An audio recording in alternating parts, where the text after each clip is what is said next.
story of Ferdinand. Now, Ferdinand is an aspiring explorer. He grew up in the southern Spain in the Bay of Cadiz, and he daydreamed about one day sailing his ship to the New World. So Renick, he grew up admiring local names like Vega and Florentine. Because of the hundreds who attempted this journey, these were the names of the select few who successfully navigated it. His wife, Isabella, was less than impressed with his visions and daydreams.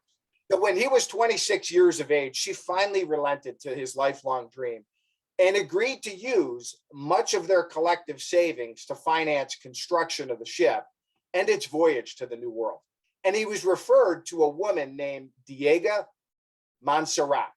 Now, Diego had previously made her fortune by overseeing the construction of a ship belonging to Vega Morales. And on her good advice, Ferdinand hired 3 ship hands to oversee the most important 3 components of the ship.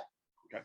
Now, the first, as you can imagine, was a sound and strong wooden hull, which could withstand the high seas, the cannon fire from pirate vessels. The second key component was a set of durable sails, which could withstand gale force winds over a sustained period at sea. Lastly was the powerful system of armament. Now, you can imagine on the high seas, it can get pretty dangerous. And during construction, they'd open the ship up to their friends and their confidants in return for their feedback on the ship's design. And they'd ask them, was it worthy to tackle the ferocity of the high seas? Right. And you can imagine, they received quite a bit of feedback at this time. And Unsolicited. Just like all of us who spent their whole lives dreaming about whatever product it might be, they found themselves defending a lot of times their original design. But 1 month before launch, Diego, bless her soul, she presents Ferdinand with a framed painting of the ship.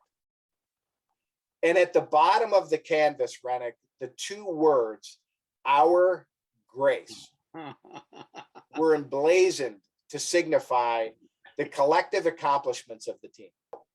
Ferdinand and the crew, Renick, were certainly very excited, but they were also a little anxious as they reached the open seas. So here's Our Grace turning its final corner onto the open seas. It was pretty clear they were now outside the protected waters of the Bay of Cadiz. Right.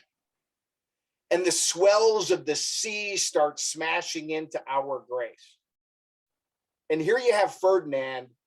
He's reflecting on some of that feedback he'd gotten along the way and wondered whether he was well prepared to weather what was between him and the New World.